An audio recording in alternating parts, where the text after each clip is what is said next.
It was built to stop war before it began, designed to make conflict unthinkable. So strong, so prepared, so expensive that no enemy would dare test it. And for a time it worked exactly as intended. Nothing happened. No alarms. No breakthroughs. No battles where they were expected. But that silence was not peace. It was something far more dangerous.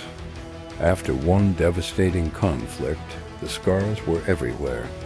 Cities damaged, populations exhausted, leaders under pressure to ensure it never happened again. The answer seemed obvious. If invasion was the problem, then defense would be the solution.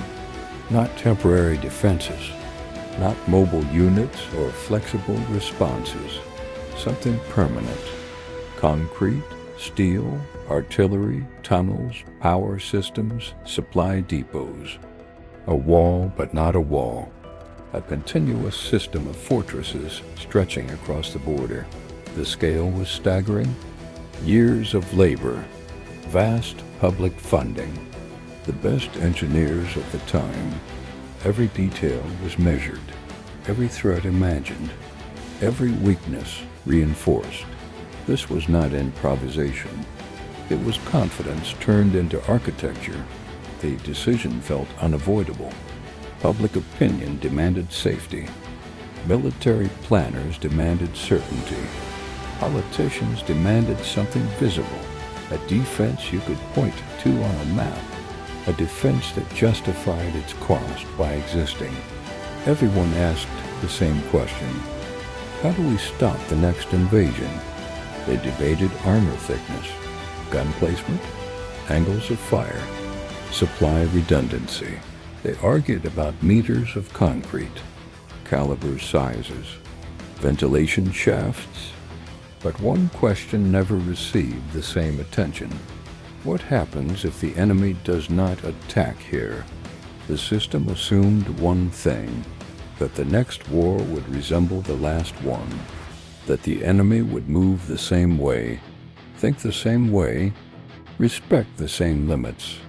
Defense planning became an exercise in perfecting the past, and no one wanted to be the person who said that out loud.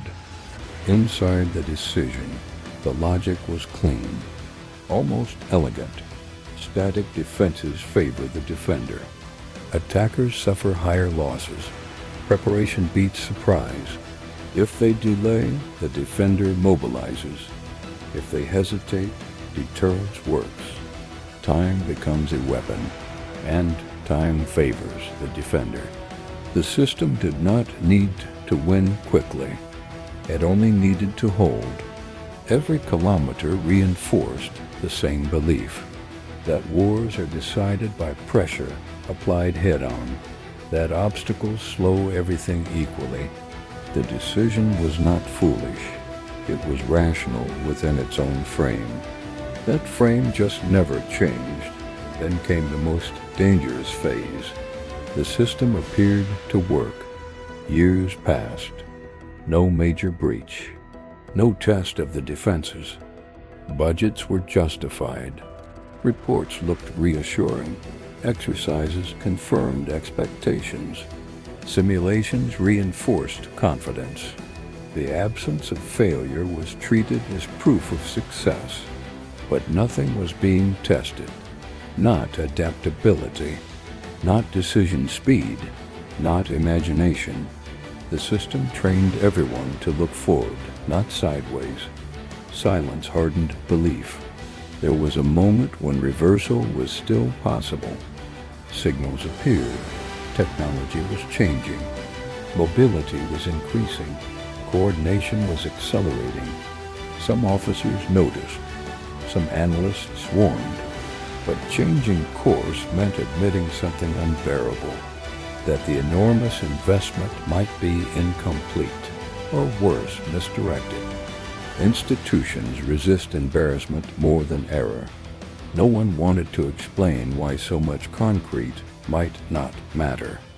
No one wanted to stand against a structure already standing. The defenses were no longer just military assets. They were political facts, economic commitments, national symbols. Stopping would mean doubt, so they continued. Once built, the system demanded loyalty. Personnel were assigned to it. Careers were shaped by it. Training revolved around it. Doctrine bent to fit the structure, not the other way around. Flexibility declined. Initiative narrowed. Resources flowed into maintenance instead of adaptation, into reinforcement instead of rethinking. The decision became irreversible, not through law, but through habit. Even questioning it felt disloyal. At this point, cost no longer mattered. Only justification did. What once seemed like strength became limitation. Fixed positions, fixed thinking. Predictability replaced uncertainty. The defenses defined where attention went.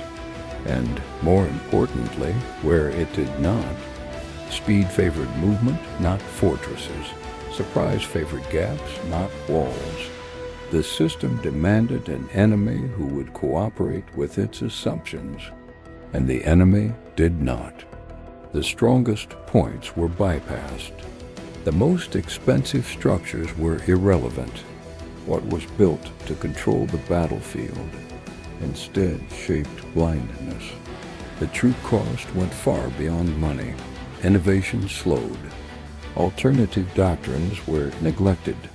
Opportunities disappeared quietly. An entire generation of planning revolved around the wrong center of gravity. The price included lost time, lost flexibility, lost imagination, and once revealed, the mistake could not be undone quickly. Concrete cannot move. Institutions cannot pivot overnight. The cost continued long after the decision itself.